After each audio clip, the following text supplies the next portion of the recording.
আলহামদুলিল্লাহ রাব্বিল আলামিন ওয়াসসালাতু ওয়াসসালামু আলা নাবিয়িনা মুহাম্মদ ওয়া আলিহি ওয়া আসহাবিহি আজমাইন, আম্মা বাদ। সম্মানিত ভাই বন্ধুগণ, আজকের আলোচনার বিষয়বস্তু হলো ফজরের সালাতের শ্রেষ্ঠত্বের 10টি কারণ। আমাদের দেশে বা আমাদের সারা দুনিয়াতে মসজিদগুলোতে অন্য 4 ওয়াক্তে মুসল্লি যাই থাকে ফজরের সময় তার চাইতে অনেক কম থাকে। যেই ওয়াক্তের গুরুত্ব সবচাইতে বেশি ওই ওয়াক্তে মুসল্লির পরিমাণ সবচাইতে কম, অথচ অন্য 4 ওয়াক্তে মুসল্লি এলাকায় নাও থাকতে পারে। জোহরের সময় কোনো ডিউটিতে কেউ থাকতে পারে, আসরের সময় কোথাও যেয়ে থাকতে পারে, মাগরিব এশায় বাজারঘাট কেনাকাটি মার্কেটিং বা অন্য কোনো কাজে মানুষ ব্যস্ত থাকতে পারে, মহল্লায় নাও থাকতে পারে। ফজরের সময় প্রত্যেকটা মানুষ কোথায় আছে? মহল্লায় আছে। একান্ত 2-1 বাদে প্রায় সবাই মহল্লায় আছে।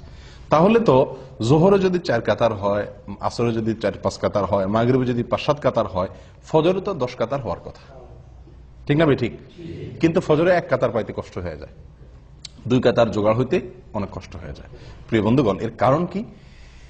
এর প্রধানতম কারণ হলো ফজরের নামাজের গুরুত্ব আমরা মুসলমানরা বুঝতে পারি নাই। ফজরের নামাজের 10টি ফজিলত, 10টি শ্রেষ্ঠত্বের বিশেষ কারণ, 10টি মর্যাদার বিশেষ কারণ, স্পেশালিটি আছে যেটি অন্য সালাতের জন্য নাই। তার ভিতরে প্রথম হলো ফজরের সালাত বা ফজরের নামাজ, এটা হলো ইমানের আলামত, ইমানদারের আলামত। কিসের আলামত ভাই? ইমানদারের আলামত। নামাজ মাত্রই ইমানদারের আলামত। যে ব্যক্তি ইমানদার সে মসজিদে আসবে, যাবে, তাকে তার ইমান আছে কথা সাক্ষ্য দেওয়ার নির্দেশ আমাদেরকে করা হয়েছে। যদি সে মসজিদে আসা যাওয়া করে, নামাজি হয়, নামাজি না, মসজিদে আসা যাওয়া করে না, তাহলে তার ইমানের সাক্ষ্য আমরা দিতে পারি না। কিন্তু ফজরের নামাজে হাজির হওয়া এটা ইমানদারিত্বের বিশেষ সাক্ষ্য, বিশেষ প্রমাণ। ইমানদার যে খাঁটি, নির্ভেজাল, পিওর, এটার প্রমাণ হলো ফজরের নামাজে কি হওয়া? উপস্থিত হওয়া। যদি কেউ ফজরের নামাজে উপস্থিত হতে না পারে, ফজরের নামাজ পড়তে তার কষ্ট হয়ে যায়, একদিন আসলে 10 দিন মিস হয়ে যায়, ফজরের নামাজে সে আসতেই পারে না, এরকম যদি হয় তাহলে বুঝতে হবে তার ইমান নিয়ে নতুন করে চিন্তা করা দরকার আছে। তার ইমানের ভিতরে যথেষ্ট ঘাপলা আছে। নবী সাল্লাল্লাহু আলাইহি ওয়াসাল্লাম বলেছেন, আবু হুরায়রা রাদিয়াল্লাহু তাআলা থেকে বর্ণিত, বুখারী এবং মুসলিমের হাদিসে আসছে, তিনি বলেন, লাইসা সালাতুন আফকালা আলাল মুনাফিকিনা মিনাল ফজর ওয়াল ইশা লাউ ইয়ালামুনা মা ফিহিমা লাআতাউহুমা ওয়ালাউ হাবওয়ান। ফজর এবং ইশার নামাজ, এই 2 ওয়াক্ত নামাজ মুনাফিকদের উপরে পড়া সবচেয়ে কষ্টের। অন্য কোন নামাজ পড়তে মুনাফিকদের এত কি হয় না? কষ্ট হয় না। মুনাফিক কারা ভাই? মুসলমানের বেশভূষা ধারণ করছে, সমাজে টিকতে হয় তাই মুসলমানের সাথে সব কাজ তাল মিলায়া করে, কিন্তু তলে তলে তার ভিতরে কি নাই? ভিতরে ইমান নাই। একে বলা হয় মুনাফিক। এই মুনাফিকের ব্যাপারে নবী সাল্লাল্লাহু আলাইহি ওয়াসাল্লাম বলছেন যে লাইসা সালাতুন আফকালা আলাল মুনাফিকিনা মিনাল ফজর ওয়াল ইশা। ফজর এবং ইশা, অন্য বর্ণনায় আসছে ফজর এবং আসর, কিন্তু সর্বাবস্থায় ফজরের কথা আগে বলা আছে। এই ফজরের নামাজ এটা মুনাফিকের জন্য এই নামাজে উপস্থিত হওয়া কষ্টসাধ্য। যার এই নামাজে উপস্থিত হওয়া সুযোগ হয় না, তৌফিক হয় না, কষ্ট হয়, বুঝতে হবে সেই ব্যক্তির ইমান নিয়ে যথেষ্ট করে প্রশ্ন তোলার সুযোগ আছে। আমি কি বুঝাতে পারছি প্রিয় ভাইয়েরা? তাহলে ফজরের নামাজে উপস্থিত হওয়া এটা কিসের আলামত? ইমানদারের আলামত। ফজরের নামাজে উপস্থিত না হইতে পারা কিসের আলামত? মুনাফিকের আলামত। মুনাফিকের জন্য এটা কঠিন হয়ে যায় উপস্থিত হইতে পারাটা। তাহলে অন্য সালাত, জোহরের ব্যাপারে এটা বলা হয় নাই যে জোহরের নামাজে মুনাফিকরা আসতে কষ্ট হয়। জোহরের নামাজে 1 নম্বর, 2 নম্বর, 3 নম্বর, 4 নম্বর সব কিসিমে, 3rd class, 2nd class, 1st class সব কিসিমের মানুষ কি জোহরে আসতে পারে, মাগরিবে আসতে পারে। বুঝে আসছে কথা? কিন্তু ফজরের নামাজ এটা এমন একটা নামাজ যে এই নামাজে যে মুনাফিক 2 নম্বরই করে আসে, মানুষ দেখাইতে আসে, সে এই ভোর রাত্রে আরামের ঘুম ফালায় আসাটা খুব বেশি সহজ না।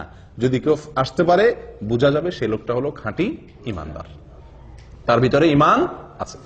প্রিয় ভাইরা, তাহলে এই কোষ্ঠী পাথরে আজকে যাচাই করলে বহু লোক ইমানদারিত্বের পরীক্ষায় উত্তীর্ণ হওয়া কঠিন হয়ে যাবে।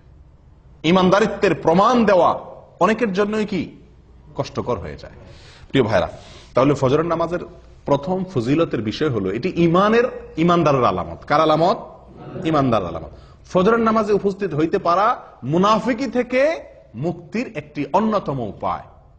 আপনি মুনাফিকি থেকে নিজে মুক্ত, এটা প্রমাণ করার অন্যতম উপায় হলো ফজরের নামাজে কি হওয়া, উপস্থিত হতে পারা। নাম্বার 2, ফজরের নামাজ যদি কেউ আদায় করে তো ওই দিনের জন্য সে আল্লাহ সুবহানাহু ওয়া তাআলার জিম্মায় চলে যায়। কোথায় চলে যায়? আল্লাহ সুবহানাহু ওয়া তাআলার সুরক্ষা সে লাভ করে ওই দিনের জন্য। ওই দিনের জন্য ইন্স্যুরেন্স হয়ে যায় আল্লাহ সুবহানাহু ওয়া তাআলার কাছে। নবী সাল্লাল্লাহু আলাইহি ওয়াসাল্লাম বলেছেন, জুনদুব ইবনে আব্দুল্লাহ ইবনে সুফিয়ান আল-বাজালি রাদিয়াল্লাহু তাআলা আনহু থেকে বর্ণিত, এটি সহিহ মুসলিমে আসছে। নবী সাল্লাল্লাহু আলাইহি ওয়াসাল্লাম বলেন, মান সাল্লা সুবহা ফাহুয়া ফি যিম্মাতিল্লাহ। যে ব্যক্তি ফজরের নামাজ পড়বে সে কার জিম্মায়? আল্লাহ সুবহানাহু ওয়া তাআলার জিম্মায় চলে যাবে। দুনিয়ার কোন লোক, দুনিয়ার কোন নেতা, দুনিয়ার কোন পুলিশ অফিসার, এসপি, ওসি যদি আপনারে বলে যে আপনি আমি দায়িত্ব আছি, কোনো কিছু আমাকে বলবেন, আপনার কোনো কিছু হবে না। এলাকার নেতা, এমপি সাহেব যদি বলে দেয়, আমাদের মনটা কত মনে কত সাহস হয় না? ও ভাই, আল্লাহ সুবহানাহু ওয়া তাআলা বলে দিচ্ছেন যে আল্লাহ ওই ব্যক্তির জিম্মা নেন। বড় কোনো বিপদ আপদ মুসিবত, কোন সমস্যার সম্মুখীন সে হবে না। আল্লাহ সুবহানাহু ওয়া তাআলা স্বয়ং তার জিম্মাদারি নিয়ে নেন। কোন ব্যক্তির? যে ব্যক্তি ফজরের নামাজ জামাতের সাথে। ফজরের নামাজ আপনি পড়লেন, তার মানে ওই দিনের জন্য আপনি গ্যারান্টি পেয়ে গেলেন যে আপনার জিম্মাদারি কে রাখছেন? আল্লাহ সুবহানাহু ওয়া তাআলা রাখছেন। আপনি দিনের বেলা চলেন ফিরেন কাজ করেন, আপনি নির্ভয়ে চলতে পারেন যে আপনার জিম্মাদারি আল্লাহ সুবহানাহু ওয়া তাআলা নিয়েছেন। এটা ফজরের নামাজের জন্য আছে, অন্য কোনো নামাজের জন্য এরকম কোনো কথা বলা হয় নাই। নাম্বার 3, ফজরের নামাজে হাজির হলে আপনার পক্ষে আল্লাহর ফেরেশতাগণ আল্লাহর কাছে গিয়ে সাক্ষ্য দিবে। আপনি যে ভালো মানুষ এ কথার সাক্ষ্য দিবে কে? ফেরেশতারা। আল্লাহ সুবহানাহু ওয়া তাআলা তো জানেন আপনি ফজরের নামাজ পড়ছেন, কিন্তু তারপরেও আল্লাহর ফেরেশতাগণ গিয়ে আপনার পক্ষে ওকালতি করবে, আপনার পক্ষে গিয়ে সাক্ষ্য দিবে যে আল্লাহ আপনার বান্দাকে আমরা নামাজে দেখে আসছি। নবী সাল্লাল্লাহু আলাইহি ওয়াসাল্লাম বলেছেন, এটিও বুখারী মুসলিমের হাদিস, আবু হুরায়রা রাদিয়াল্লাহু তাআলা থেকে বর্ণিত, তিনি বলেন, ফেরেশতারা, দিনের ফেরেশতারা এবং রাতের ফেরেশতারা উভয়ে পালা বদল করে দুনিয়াতে ডিউটি করতে আসে আসমান থেকে।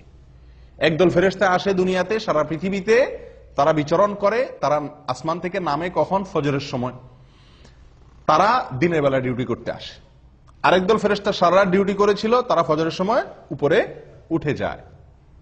আবার তারা আসরের সময় আসে, দিনের বেলা যারা ছিল তারা দিনের শিফটে ডিউটি করার পর তারা আসরের সময় আবার আসমানে উঠে যায়। এই যে ফেরেশতাদের পালা বদল হয়, 2 ওয়াক্ত সালাত, ফজর এবং আসর, এই 2 ওয়াক্ত সালাত হলো ফেরেশতাদের ডিউটি বদলের সময়। আর এই সময়ে যদি আপনি ফজরের নামাজে হাজির হন, তো এই ফেরেশতারা যখন আল্লাহর কাছে চলে যায়, তখন আল্লাহ তাআলা জিজ্ঞেস করেন তাদেরকে যে আমার বান্দাদেরকে কি অবস্থায় রেখে আসছো? বুঝে আসছে কথা? অমুককে অমুককে অমুককে অমুককে এদেরকে কি অবস্থা রেখে আসছো? তো যারা নামাজরত ছিল, আল্লাহ তাআলা তো জানেন কে কি অবস্থা আছেন। তারপর আল্লাহ তাআলা তাদের কাছ থেকে শুনে ওই নামাজি বান্দার জন্য একজন সাক্ষী আল্লাহ তাআলা সাব্যস্ত করেন, তার পক্ষে একজন সাক্ষী আল্লাহ তাআলা খাড়া করে দেন, ফেরেশতারা যেন সাক্ষী হয়ে যেতে পারে। তখন ফেরেশতারা বলে, আল্লাহ, আমরা যখন গিয়েছিলাম তখনও তারা সালাত আদায় করছিল, হ্যাঁ, আবার তারাকনাহুম ওয়া হুম ইউসাল্লুন ওয়া আতাইনাহুম ওয়া হুম ইউসাল্লুন। আমরা যখন সকালে ডিউটি করে আসছিলাম তখনও তারা নামাজ পড়তেছিল, আবার যখন বিকেলে গেলাম তখনও তারা আসরের নামাজ পড়তেছিল। ও ভাই, সেজন্য ফজরের নামাজ এবং আসরের নামাজ, তো এই ফজরের নামাজের বিষয়ে নবী সাল্লাল্লাহু আলাইহি সাল্লামের এই হাদিস থেকে বোঝা গেল যে যদি কেউ ফজরের নামাজে হাজির হয়, নামাজ পড়ে, তাহলে আল্লাহর ফেরেশতারা তার পক্ষে আল্লাহর কাছে কি দেয়? ভালো মানুষ হিসাবে, নামাজি হিসাবে সাক্ষী দেয়, সাক্ষ্য দেয়। কয়টা ফজিলত গেল? 3। 1 নম্বর হলো ইমানদারিত্বের পরিচয়, ফজরের নামাজে হাজির হওয়া। মুনাফিকি খাতা থেকে নাম কাটার একটা অন্যতম সুযোগ হলো কি করা? ফজরের নামাজে হাজির হওয়া। নাম্বার 2, ফজরের নামাজ পড়লে ওই দিনের জন্য আল্লাহর জিম্মায় চলে যায়। কোথায় চলে যায়? আল্লাহর জিম্মায় চলে যায়, আল্লাহ সুবহানাহু ওয়া তাআলার দায়িত্বে চলে যায়। নাম্বার 3, ফেরেশতারা ওই ব্যক্তির জন্য কি করে? ভালো মানুষ হিসাবে তার জন্য সাক্ষ্য দেয়। ওই ব্যক্তি যে ভালো মানুষ, সে সাক্ষ্য কে দেয়? ফেরেশতারা আল্লাহ সুবহানাহু ওয়া তাআলার কাছে দেয়। নাম্বার 4, ফজরের নামাজ যদি কেউ জামাতের সাথে আদায় করে, যদি কেউ ফজরের নামাজ পড়ে তাহলে আল্লাহ সুবহানাহু ওয়া তাআলা তাকে সারা রাত জেগে নফল ইবাদত করে সওয়াব দেয়। নবী সাল্লাল্লাহু আলাইহি ওয়াসাল্লাম বলেছেন, এটি সহিহ মুসলিমে আসছে, ওসমান ইবনে আফফান রাদিয়াল্লাহু আনহু থেকে বর্ণিত, মান সাল্লাল ইশা ফি জামাআহ ফাকান্নামা সাল্লা নিসফাল লাইল ফাকান্নামা কামা নিসফাল লাইল ওয়া মান সাল্লা সুবহা ফি জামাআহ ফাকান্নামা সাল্লাল লাইলা কুল্লাহ আও ফাকান্নামা কামাল লাইলা কুল্লাহ আও কামা ক্বাল।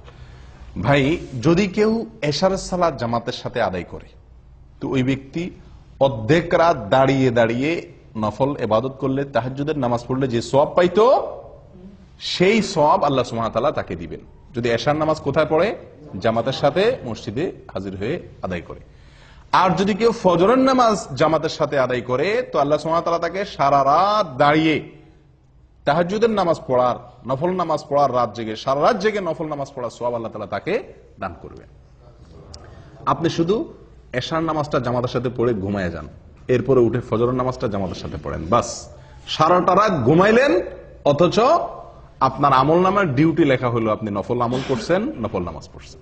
বিনা ডিউটিতে বেতন পাওয়ার একটা সুযোগ। কোন নামাজ? ফজরের নামাজ। কয় নম্বর গেল? 4। নাম্বার 5, ভাই কিয়ামতের দিন ভয়াবহ অন্ধকার হবে, ভয়াবহ অন্ধকার হবে। যার যার পার্সোনাল আলো দিয়ে চলতে হবে। বিভিন্ন পরিবেশ, বিভিন্ন পরিস্থিতি কিয়ামতের ময়দানে তৈরি হবে।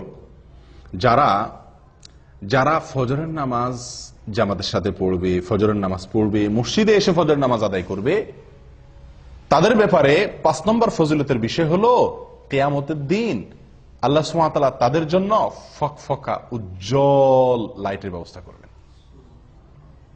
কথা বুঝে আসছে ভাই? ঝাপসা আলো না, উজ্জ্বল আলোর ব্যবস্থা থাকবে। কাদের জন্য? ফজরের নামাজে যারা জামাতে উপস্থিত হয় তাদের জন্য। নবী সাল্লাল্লাহু আলাইহি ওয়াসাল্লাম বলেছেন, আবু দাউদ এবং তিরমিজি বর্ণিত হয়েছে হাদিসটি, বাশশিরিল মাশাঈনা ফি যলামি ইলাল মাসাজিদি বিন নূরিত তাম ইয়াউমাল কিয়ামাহ।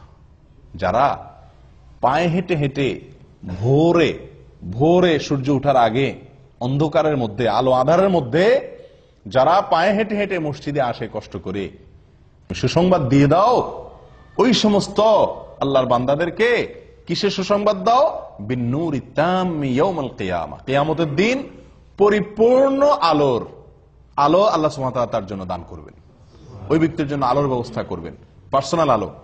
সবাই অন্ধকারে নিমজ্জিত থাকলেও তাকে আল্লাহ সুবহানাহু ওয়া তাআলা তার জন্য পার্সোনাল আলোর ব্যবস্থা করে রাখবেন, স্পেশাল আলোর ব্যবস্থা থাকবে। এবং সে আলো ঝাপসা আলো না। আপনি হাঁটবেন ফজরের সময় আলো আঁধারের আলো দিয়া, কিন্তু কিয়ামতের দিন আল্লাহ তাআলা যে আলো দিবেন তার বিনিময়ে এই যে কষ্ট করে অন্ধকারে হাঁটলেন, সে আলো হবে কি? অনেক ফকফকা, অনেক পরিষ্কার ঝকঝকে পরিপূর্ণ আলো যেটাকে বলা হয়। যদি কি করা হয় ভাই? ফজরের নামাজ জামাতের সাথে আদায় করা হয়, অন্ধকারে কষ্ট করে আলো আধারিতে আপনি হেঁটে মসজিদ পর্যন্ত আসেন। নাম্বার 6, ফজরের নামাজ যদি কেউ আদায় করে তো তার বিনিময়ে আল্লাহ সুবহানাহু ওয়া তাআলা তাকে জান্নাতের সবচেয়ে বড় পুরস্কার দান করবেন। জান্নাতের সবচেয়ে বড় পুরস্কার কি ভাই? না, সেটা তো আছেই। জান্নাতের ভিতরে মানুষ যত পুরস্কার, যত নেয়ামত আল্লাহ তাআলা দিবেন, হুরে আইন দিবেন, আল্লাহ সুবহানাহু ওয়া তাআলা তাদের জন্য যে কোনো ফল দিবেন, যা চাইবে তারা তা পাবে। কত নেয়ামত থাকবে না?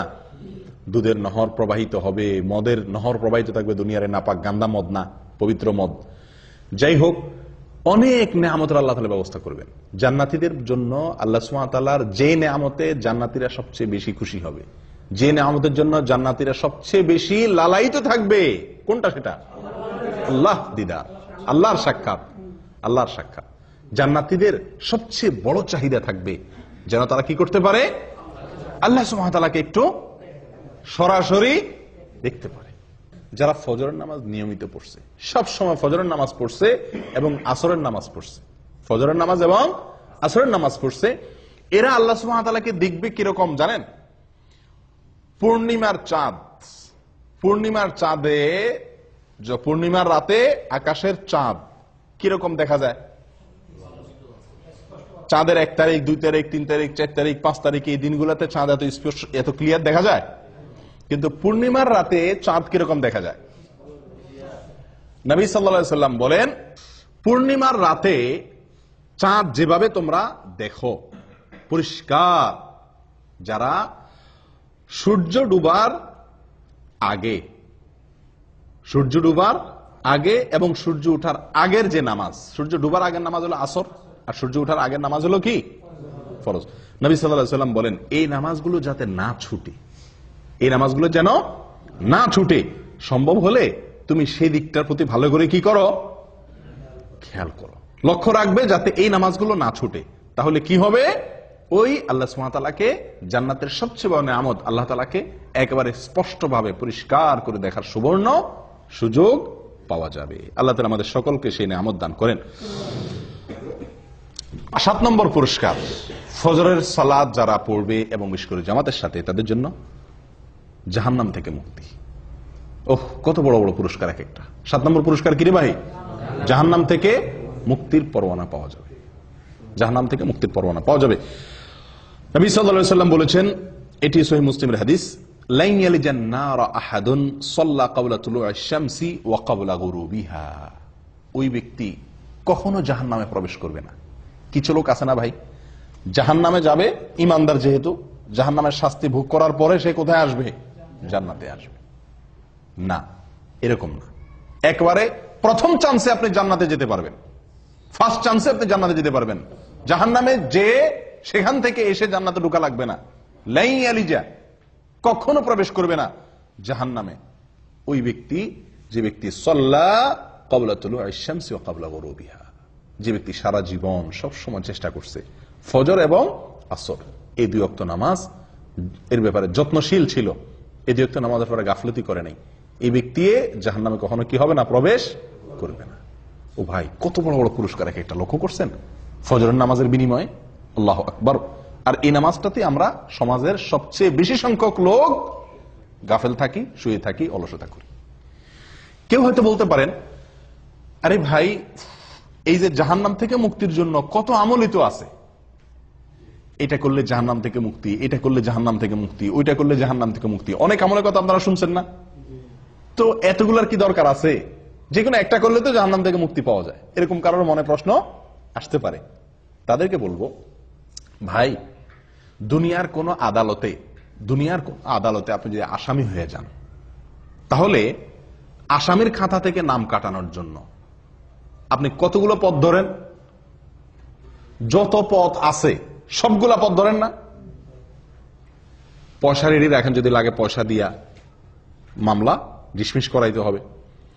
রাজনৈতিক কোন লিঙ্ক যদি থাকে, কাউকে দিয়ে হেলো করায় যদি ছাড়া পাওয়ার সুযোগ থাকে, তাহলে লিঙ্ক কোথায় কোথায় আছে সেগুলো খুঁজেন, কি খুঁজেন না। এরপরে আপনার নিজেকে নির্দোষ প্রমাণ করার জন্য কাগজপত্র যেগুলো জোগাড় করা দরকার সেগুলো জোগাড় করেন। এত কিছুর পরেও আবার যদি জেলে যাওয়া লাগে, তাহলে সংসার ব্যবসা বাণিজ্য কেমনে চলবে সেই ব্যবস্থাও রাখেন। অর্থাৎ আপনার সাধ্যে যতগুলো ওয়ে আছে সকল ওয়ে আপনি অবলম্বন করেন, উদ্দেশ্য যেন মামলাটা ডিসমিস করানো যায় দুনিয়ার আদালতে। ঠিক না ঠিক? ও ভাই, আখিরাতের আদালতে কোনো মামুখালু চলবে না, ঘুষ ঘাস চলবে না, হায় হেলো চলবে না। সেই জায়গাতে মুক্তির জন্য, সেই জায়গায় মুক্তি তো চিরকালের জন্য মুক্তি, সেই জায়গায় ধরা তো চিরকালের জন্য ধরা, তারপরে আর কোনো কোর্ট নাই, আদালত নাই। তাহলে সেখান থেকে মুক্তির জন্য একজন ইমানদার মানুষ যেই আমল শুনবে যে এই আমল করলে জাহান্নাম থেকে বাঁচা যাবে, খপ করে সেই ওই আমলটাকে ধরবে। ঠিক না বেঠিক? যে বিশ্বাস করবে জাহান্নামকে, সে তো একটা দুইটা ওই অবলম্বন করে এটা বলবে না, তুষ্ট হবে না যে ঠিক আছে তো জাহান্নাম থেকে বাঁচার জন্য যে একটা কাজ করছি তো খালাস হয়েছে তো, এরকম করবে। বরং কারণ আমার সেটার মাধ্যমে যে আমি জাহান্নাম থেকে মুক্তি পাবো, আমার সে আমলটা যে সলিড হয়েছে, পিওর হয়েছে, আল্লাহর কাছে গ্রহণযোগ্য হয়েছে, তার কোনো গ্যারান্টি তো নাই। এজন্য যতগুলো ওয়ে আছে জাহান্নাম থেকে বাঁচার জন্য, তার সবগুলো অবলম্বন করবে একজন ইমানদার মানুষ। অতএব ফজরের নামাজে হাজির হওয়া, ফজরের নামাজ নিয়মিত পড়া, এটি জাহান্নাম থেকে মুক্তির একটি অন্যতম উপায়। এবং এখানে শব্দটি লাই ইয়ালিজান নার, নবী সাল্লাল্লাহু আলাইহি ওয়াসাল্লাম বলেছেন লাই ইয়ালিজান নার, কখনো জাহান্নামে প্রবেশ করবে না। আল্লাহু আকবার। তাহলে বোঝা যায় ফার্স্ট চান্সে সে কোথায় চলে যাবে? জান্নাতে চলে যাবে। আল্লাহ আমাদের সকলকে তৌফিক দান করেন। ভাই, 8 নম্বর ফজিলত ফজরের নামাজের, ফজরের নামাজ সবচেয়ে ফজিলতপূর্ণ সালাত হওয়ার 8 নম্বর ফজিলত হলো নবী সাল্লাল্লাহু আলাইহি সাল্লামের বরকতের দোয়া পাওয়া যাবে। কে কার দোয়া পাওয়া যাবে? নবী করিম সাল্লাল্লাহু আলাইহি সাল্লামের বরকতের দোয়া আপনার জন্য বরাদ্দ হয়ে যাবে। ভাই, আপনাকে যদি হারামের, মক্কার হারামের ইমাম সাহেব শেখ সুদাইস, শেখ সুরাইম, শেখ জুহানি, শেখ আলী আল হুজাইফি, ওনাদের মতো কেউ যদি আপনাকে খপ করে হাত ধরে কোন এক জায়গায় দেখা হইলো, বললো যে বাবা তোমার জন্য আমি আল্লাহর কাছে দোয়া করতেছি, আল্লাহ তুমি এর জীবনে বরকত দিয়ে দাও, আমাদের খুশির কোনো শেষ থাকবো? হ্যাঁ, হারামের ইমাম সাহেব আমার জন্য 2 হাত তুলে দোয়া করছে, সুবহানাল্লাহ, হারামে দাঁড়ায় দোয়া করছে, আমাদের মনটা কত খুশি হয়ে যাবে না? ও ভাই, কোথায় হারামের ইমাম, কোথায় হারামের ইমাম? স্বয়ং রাসূলুল্লাহ সাল্লাল্লাহু আলাইহি সাল্লামের দোয়া আপনার জন্য অটোমেটিক বরাদ্দ হয়ে যাবে, আপনি পেয়ে যাবেন। কি করলে? ফজরের নামাজ আদায় করলে। নবী সাল্লাল্লাহু আলাইহি সাল্লাম দোয়া করছেন, আল্লাহুম্মা বারিক লি উম্মতি ফি বুকুরিহা, আল্লাহুম্মা বারিক লি উম্মতি ফি বুকুরিহা, হে আল্লাহ আমার উম্মতের জন্য সকালের সময় আপনি বরকত দান করবেন। আল্লাহুম্মা বারিক লি উম্মতি ফি বুকুরিহা, হে আল্লাহ সকালের যে সময়, ভোরবেলা, এই সময়টাতে আমার উম্মতের জন্য আপনি বরকতের ফয়সালা, বরকতের বরাদ্দ করিয়েন। দোয়া করছেন কে? নবী সাল্লাল্লাহু আলাইহি সাল্লাম। এই দোয়া সুনানে আবু দাউদে এবং মুসনাদে আহমদে বর্ণিত হয়েছে। ও ভাই, তাহলে ফজরের নামাজে যদি কেউ ঘুমে থাকে, সে কি নবী সাল্লাল্লাহু আলাইহি সাল্লামের বরকতের ভাগী হবে? কেউ যদি ফজরের নামাজ জামাতের সাথে না পড়ে, সে কি বরকতের ভাগীদার হবে?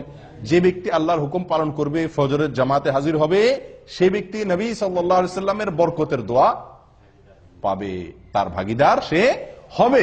কারণ সকালের এই সময়টাতে বরকতের দোয়া করছেন কে? নবী সাল্লাল্লাহু আলাইহি সাল্লাম। অতএব এই সময় যদি আমি ইবাদত করি, তো আমার ইবাদতের মধ্যেও কি হবে? নিঃসন্দেহে বরকত হবে। এটা বরকত নেওয়ার সময়, বরকত নাজিলের সময়। এই সময় ঘুমায় থাকলে সে বরকত থেকে কি হবে? বঞ্চিত হবে। 8 নম্বর ফজিলত গেল। 9 নম্বর হলো ভাই, দুনিয়া এবং দুনিয়ার মধ্যে যা কিছু আছে, দেখেন এক একটা পুরস্কার দেখেন, সুবহানাল্লাহ, ফজরের নামাজের বিনিময়ে। দুনিয়া এবং দুনিয়াতে যা কিছু আছে, সারা পৃথিবী এবং পৃথিবীতে যত কিছু আছে, এই সব কিছু থেকে উত্তম ফজরের 2 রাকাত নামাজ, ফজরের 2 রাকাত সালাত। দুনিয়া এবং দুনিয়ার ভিতরে যা কিছু আছে সবকিছু থেকে উত্তম। সহিহ মুসলিমের হাদিসে আসছে, নবী সাল্লাল্লাহু আলাইহি সাল্লাম বলেছেন, রাকাতাল ফজর খায়রুম মিনাদ দুনিয়া ওয়া মা ফিহা। আল্লাহু আকবার। রাকাতাল ফজর খায়রুম মিনাদ দুনিয়া ওয়া মা ফিহা। ফজরের 2 রাকাত নামাজ দুনিয়া এবং দুনিয়ার ভিতরে যা কিছু আছে সব কিছুর মালিক হওয়ার চাইতে, সকল কল্যাণের চাইতে বেশি কল্যাণের, বেশি মর্যাদার, বেশি শ্রেষ্ঠ ফজরের 2 রাকাত নামাজে, ফরজ নামাজে হাজির হওয়া বা ফজর নামাজ পড়া। কথা বুঝতে পারছি ভাই? চিন্তা করেন, সারা পৃথিবীকে এক পাল্লা রাখলেন, আর কেউ 2 রাকাত ফজর নামাজ পড়লো, তো এই যে একটা আমল করলো, এই আমলটির মর্যাদা, এর শ্রেষ্ঠত্ব ওই সারা দুনিয়ার মালিক হওয়ার চাইতে বেশি আল্লাহ সুবহানাহু ওয়া তাআলার কাছে। কয় নম্বর গেল ভাই? 9 নম্বর। 10 নম্বরটা হলো দুনিয়াবি। শেষের 3টাই দুনিয়াবি বলা যেতে পারে, দুনিয়াবি লাভ।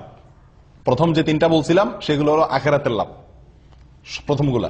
শেষের 3টা নবী সাল্লাল্লাহু আলাইহি সাল্লামের বরকতের দোয়া সকালবেলা সময়টার জন্য। তারপরে যায় দুনিয়া এবং দুনিয়ার মধ্যে যা কিছু আছে সবচাইতে উত্তম হওয়া। 3 নম্বর হলো মানসিক প্রফুল্লতা অর্জন হবে। ফজরের নামাজ যদি কেউ পড়ে, তাহলে কি হবে ভাই? মানসিক প্রফুল্লতা অর্জন হবে, মনটা ফুরফুরা হয়ে যাবে, মনটা ভিতরে এক ধরনের স্ফূর্তি অনুভব হবে, ঝরঝরা লাগবে, নিজেকে কি লাগবে? ঝরঝরা লাগবে, নির্ভার লাগবে, ফুরফুরা লাগবে, যদি আপনি কি করেন? ফজরের নামাজ আদায় করেন।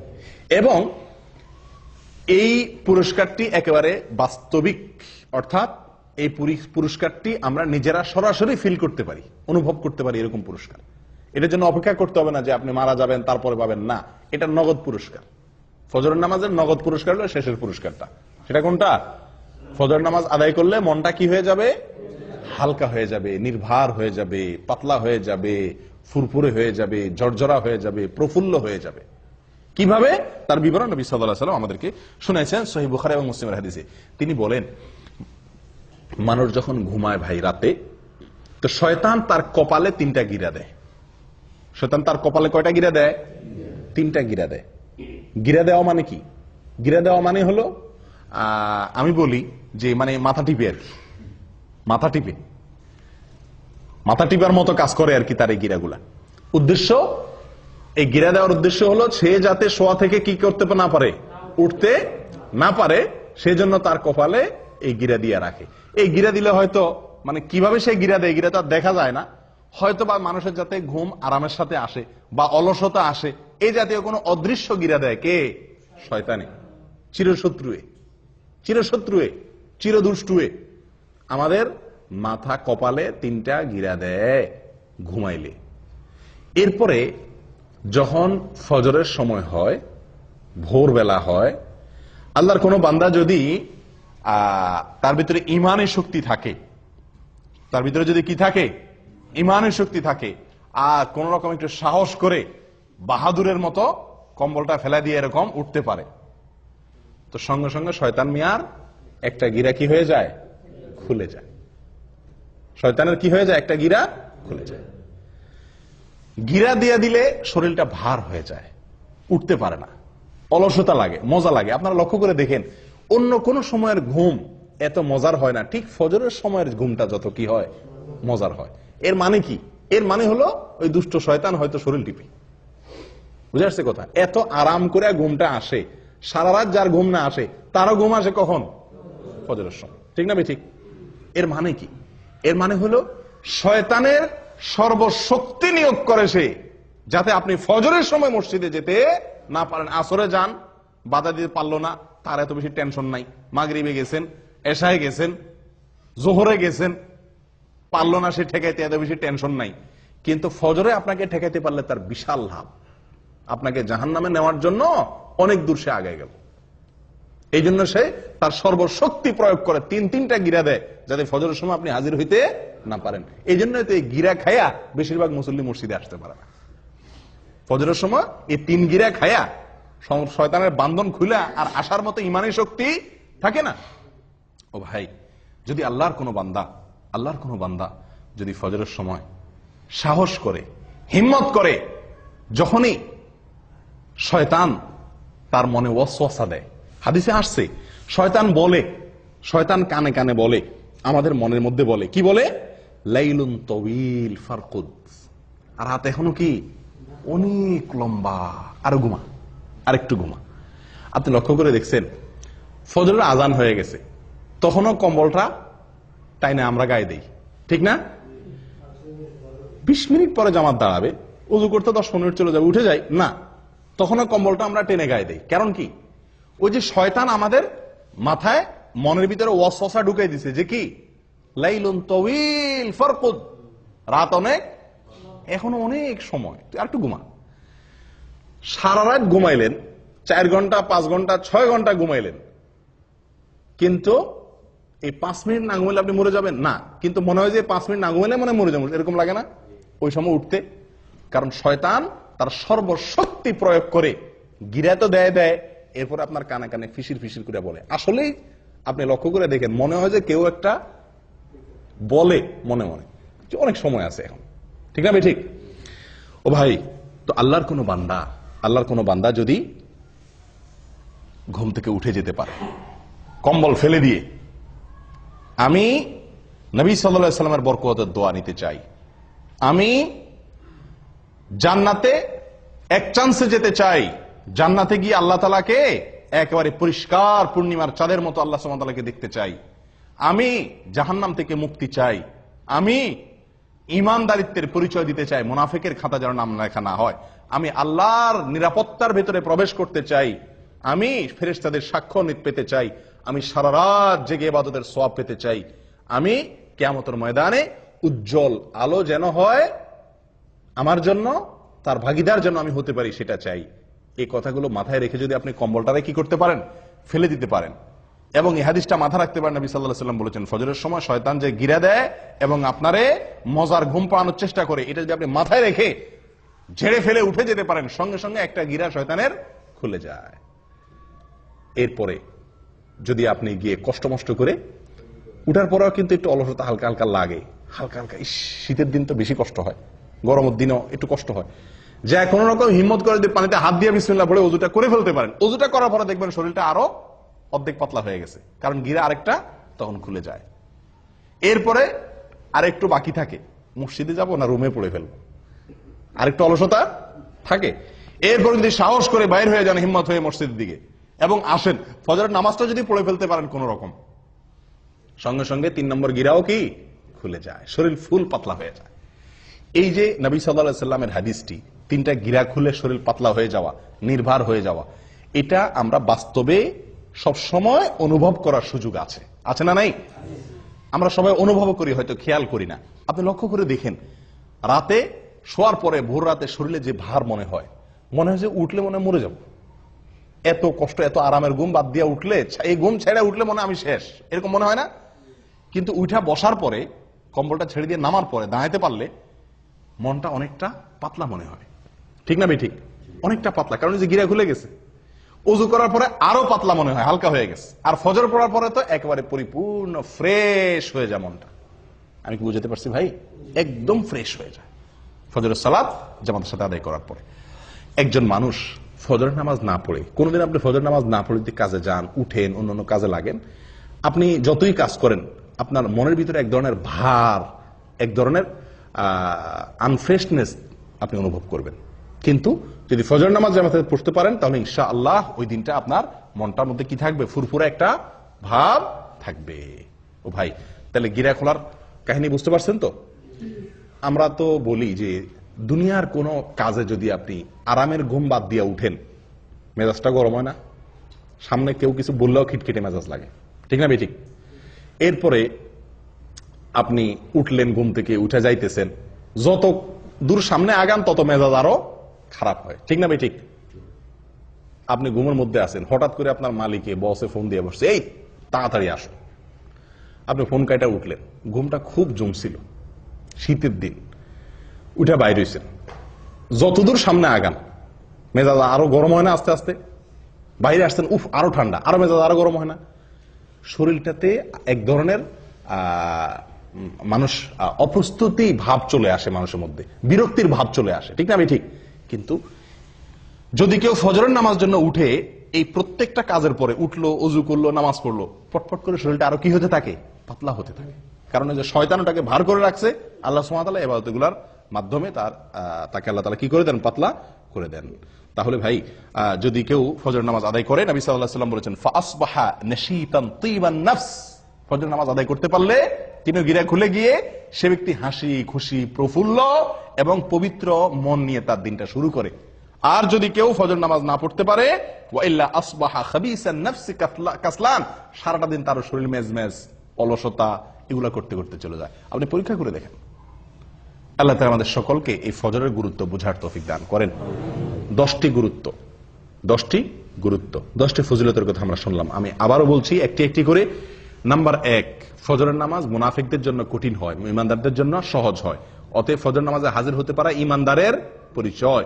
নাম্বার 2, ফজর নামাজে হাজির হলে তার জিম্মাদারি কে নেয়? আল্লাহ সুবহানাহু ওয়া তাআলা নেন। ওই দিনের জন্য আল্লাহ জিম্মাদারি নিয়ে নেন, আল্লাহর নিরাপত্তার ভিতরে সে প্রবেশ করে যদি ফজর নামাজ আদায় করে। নাম্বার 3, ফেরেশতারা আল্লাহ সুবহানাহু ওয়া তাআলার কাছে গিয়ে ওই ব্যক্তির পক্ষে কি দেয়? সাক্ষ্য দেয় যে সে সালাত আদায় করছে, ভালো কাজ করছে। নাম্বার 4, যদি কেউ ফজর নামাজ জামাতের সাথে আদায় করে, তো আল্লাহ সুবহানাহু ওয়া তাআলা তাকে সারা রাত দাঁড়িয়ে তাহাজ্জুদের নামাজ পড়ার সওয়াব, নফল নামাজ পড়ার সওয়াব দান করেন।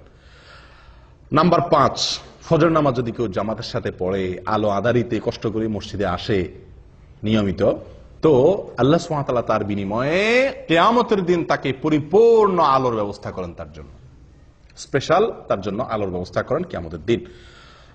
6 নম্বর পুরস্কার হলো আল্লাহ সুবহানাহু ওয়া তাআলাকে দেখা জান্নাতীদের সবচেয়ে বড় পুরস্কার, সবচেয়ে বড় পুরস্কার। এই পুরস্কারটি সে শুধু পাবে তা নয়, পূর্ণিমার চাঁদ যেরকম মানুষ দেখতে পারে পূর্ণিমার রাতে, আল্লাহ সুবহানাহু ওয়া তাআলাকে সেই এরকম পরিষ্কার ভাবে দেখতে পারবে। এবং সে না, সব জান্নাতীরা কেউই ভিড় করবে না আল্লাহকে দেখার জন্য। দেখার জন্য একটা জিনিস দেখতে গেলে, অনেক লোক দেখতে গেলে ভিড় করে অনেক সময় দেখা লাগে না, আল্লাহ সুবহানাহু ওয়া তাআলাকে সেরকম ভিড় করে দেখতে হবে না। এক কথা, আল্লাহ সুবহানাহু ওয়া তাআলার সাথে সাক্ষাৎ নসিব হবে, দিদার নসিব হবে। কি করলে? ফজর নামাজ জামাতের সাথে আদায় করলে, নিয়মিত আদায় করলে। 7 নম্বর আমল ভাই, 7 নম্বর আমল হলো জাহান্নাম থেকে মুক্তির পরোয়ানা পাওয়া যাবে। কোত্থেকে? জাহান্নাম থেকে মুক্তি। ওই ব্যক্তি জাহান্নামে প্রবেশ করবে না যে ব্যক্তি আসর এবং ফজরের নামাজের যত্ন করবে, নবী সাল্লাল্লাহু আলাইহি ওয়াসাল্লাম তাকে পরামর্শ দিয়েছেন আমাদেরকে, তোমরা যদি সম্ভব হয় চেষ্টা করো যেন আসর এবং ফজরের নামাজ কখনো না ছুটে তোমাদের। বুঝে আসছে কথা? তাহলে কি হবে? নবী সাল্লাল্লাহু আলাইহি ওয়াসাল্লাম বলেছেন জাহান্নামে প্রবেশ সে ব্যক্তি করবে না। 8 নম্বর আমল হলো সকালের সময়ের জন্য নবী সাল্লাল্লাহু আলাইহি ওয়াসাল্লাম কি করছেন? দোয়া করেছেন। কিসের দোয়া করছেন? বরকতের দোয়া করেছেন। তো এই ফজরের সময়টা, এই সময়টার জন্য নবী সাল্লাল্লাহু আলাইহি ওয়াসাল্লাম বরকতের দোয়া করছেন। কেউ যদি ফজরের নামাজ পড়ে উঠে আল্লাহর ইবাদত করে তাহলে সে নবী সাল্লাল্লাহু আলাইহি ওয়াসাল্লামের কেমন যেন সে কি হলো? বরকতের ভাগীদার হয়ে গেল। এই টাইমে যে কাজ করবে ওই কাজে তার বরকত হবে। 9 নম্বর হলো ভাই, ফজরের নামাজের 2 রাকাত ফরজ নামাজ আদায় করা দুনিয়া এবং দুনিয়ার মধ্যবর্তী সব কিছুর মালিক হওয়ার চাইতে বেস্ট এবং শ্রেষ্ঠ সম্পদশালী সে ব্যক্তি হয়ে গেল। 10 নম্বর হলো ফজর নামাজ যদি জামাতের সাথে আদায় করেন তাহলে মনটা প্রফুল্ল হয়ে যাবে, হাসি খুশি হয়ে যাবেন, নির্ভর হয়ে যাবে, পাতলা হয়ে যাবে এবং এভাবে আপনার সারাটা দিন কাটবে। কয়টা ফজিলত গেল? 10টা। 11 নম্বর একটা সম্পূরক ফজিলতের কথা বলি, সেটাও দুনিয়াবী ফজিলত। সেটা হলো স্বাস্থ্যের দিক থেকে একজন মানুষ যদি ফজর নামাজে উঠে অনেক রোগ বালাই থেকে আল্লাহ তাআলা তাকে হেফাজত করেন। যে ব্যক্তি সকালে ঘুমায় থাকে ওই ব্যক্তির চাইতে যে ব্যক্তি সকালে উঠে ওই ব্যক্তির জন্য স্বাস্থ্যগত দিক থেকে সে ব্যক্তি অনেক বেশি ভালো থাকে। দেখুন আমাদের ইয়েতে উর্দুতে একটা প্রবাদ বা হিন্দিতে একটা প্রবাদ আছে, সুবাহ কি হাওয়া হাজার বিমারিও কি দাওয়া। সকালবেলার হাওয়া এটা হাজার হাজার রোগের ঔষধ। একজন মানুষ যদি ফজরের নামাজের সময় উঠে ফজরের নামাজের সময় মসজিদে আসে পায়ে হেঁটে, তাহলে সকালে হাওয়া তার গায়ে লাগবে কি লাগবে না? যে ঘুমা রয়েছে 7টা-8টা বাজে উঠছে তার তো এই নসিব হয় নাই। তাহলে স্বাস্থ্যের জন্য এটা কি অত্যন্ত ভালো, সকালে ফজর নামাজ জন্য উঠতে পারা। ও ভাই, আমাদের বিশেষ করে প্রবাসে এবং দেশেও বহু লোককে দেখা যায় ফজরের নামাজ পড়ে। কখন পড়ে? সূর্য ওঠার পরে, মানে তার মন মতো। সোজা কথা, সকাল 7টা অথবা 8টা বাজে ফজরের নামাজ পড়ে। আবার হাদিসও দেয় অনেকে। হাদিস কি? নবী সাল্লাল্লাহু আলাইহি ওয়াসাল্লাম বলেছেন, মান নামা আন সালাতিন আও নাসিয়াহা ফালইউসাল্লিহা ইযা যাকারাহা ফাইন্না যালিকা ওয়াক্তুহা। নবী সাল্লাল্লাহু আলাইহি ওয়াসাল্লাম বলেছেন, যদি কেউ ঘুমায় যায়, ঘুমের কারণে উঠতে না পারে, অথবা ভুলে যায়, তাহলে তার যখন স্মরণ হবে বা ঘুম ভাঙবে তখনই তার নামাজ পড়বে, তার গুনাহ হবে না, ওইটাই তার জন্য নামাজ। বাহ! এই হাদিস দেখায় 12 মাস বহু লোক আছে ওই ফজরের নামাজের সময় উনি ঘুমায় থাকেন। উনি 8টা বাজে, 7টা বাজে, 9টা বাজে উঠা মাশাআল্লাহ করে নামাজ পড়েন, এবং এটা 12 মাস বা বেশিরভাগ সময়। এরকম বহু লোক আছে না? আমি বহু লোক দেখছি, জিজ্ঞাসা করছি তো উনি হাদিস শুনে দিয়েছেন। নবী সাল্লাল্লাহু আলাইহি ওয়াসাল্লাম বলছেন ঘুমায় গেলে মাফ, ঘুম থেকে উঠে পড়বেন। বাহ! ঘুমায় গেলে কার জন্য মাফ? যে ব্যক্তি ঘুম থেকে উঠতে পারে নাই, কদাচিৎ হঠাৎ একদিন ঘটে গেছে, অ্যালার্ম দিয়ে রাখছে, সবারে বলে রাখছে, আজানও শুনে নাই, সবগুলো মিস হয়ে গেছে, ঘুম এত ভার হয়ে গেছে, অ্যাক্সিডেন্টলি একদিন হয়ে গেছে, তার জন্য এটা। নবী সাল্লাল্লাহু আলাইহি ওয়াসাল্লামের নিজেরও একদিন ফজরের নামাজ ছুটে গেছে। ঘুম থেকে উঠছেন সূর্য ওঠার পরে, ওনার সাথে সব সাহাবীরা মিলে সফরে ছিলেন, শরীর ক্লান্ত ছিল, ঘুম আসছে, একজনকে উনি পাহারাদার রাখছেন। অ্যালার্ম ঘড়িতে তখন ছিল না, একজনকে পাহারাদার রাখছেন, বলছেন তুমি ডাইকে দিবা। এই বেচারারও কি এসে গেছে? ঘুম এসে গেছে।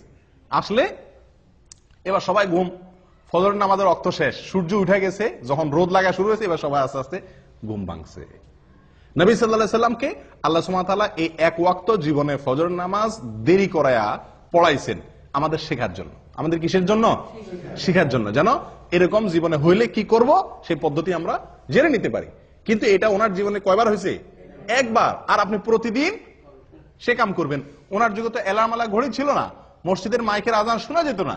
আপনার যুগে সব ব্যবস্থা আছে, আপনি 4-5বার অ্যালার্ম দেন, মাশাআল্লাহ, বিমান তো মিস হয় না, রেলগাড়ি তো মিস হয় না, ডিউটি টাইম তো মিস হয় না, ফজর কেমনে মিস হয়?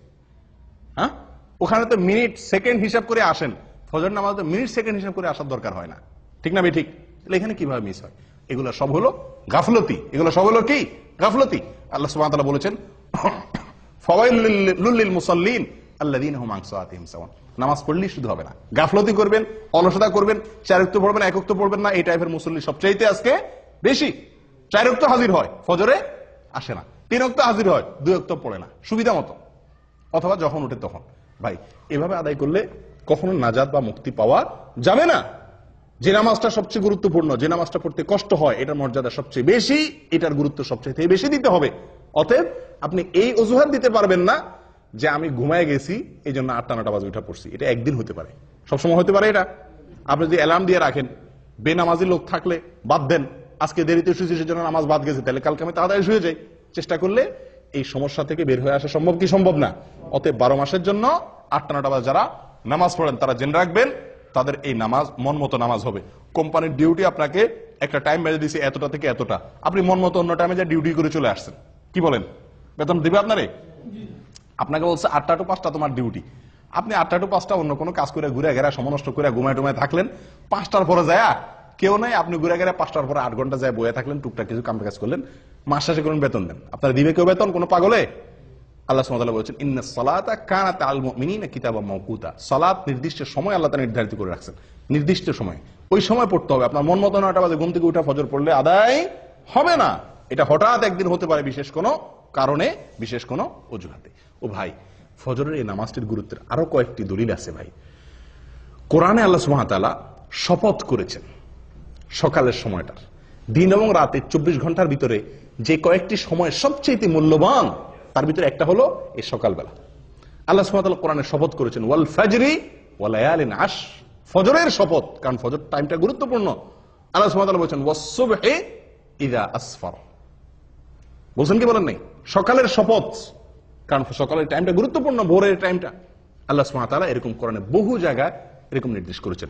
এক জায়গায় বলেছেন ওয়াসাব্বিহ বিল আশি ওয়াল ইবকার, সকালে এবং সন্ধ্যায় এই দুই টাইমে আল্লাহর পবিত্রতা বর্ণনা করো, ইবাদত করো, নামাজ পড়ো। ও ভাই, তাহলে এই টাইমটার গুরুত্ব বোঝা গেছে তো? অতএব এই টাইমটার প্রতি যত্ন রাখতে হবে। ভাই, ফজর নামাজ পড়তে কষ্ট কেন হয়?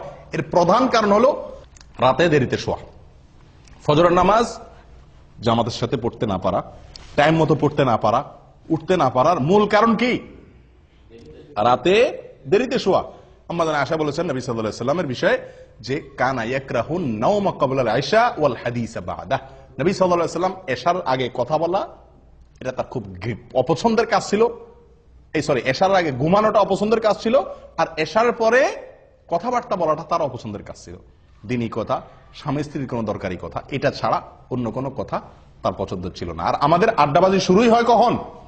এশার পরে, 11টা 12টা 1টা বাজে। তো এই বাঁচতে বাঁচতে শুতে শুতে যদি দেরি হয়, এই জন্য ফজরের সময় উঠতেও কি হয়ে যায়? কষ্ট হয়ে যায়। ভাই, আমার নামাজ আমার জান্নাত, আমার নামাজ আমার জীবন, আমার নামাজ আমার জাহান্নাম থেকে মুক্তির কারণ, আমার এই ফজর আমার কিয়ামতের দিনের আলো, আমার এই ফজর আমার নবীর দোয়া, আমার এই ফজর এটা ফেরেশতাদের সাক্ষ্য আমার পক্ষে পাওয়া, আমার এই ফজর মানে আমার সারাদিনের গ্যারান্টি আল্লাহর কাছ থেকে নিয়ে নেওয়া। এত বড় ফজিলতের আমল, এটা আমাকে ফজরের সময় করতে হবে। এটা যদি মাথায় থাকে তাহলে রাতে শুইতে কি হবে না? দেরি হবে না। আল্লাহ তাআলা আমাদের সকলকে তৌফিক দান করুক। জাযাকুমুল্লাহ ওয়া আখিরু দাওয়ানা।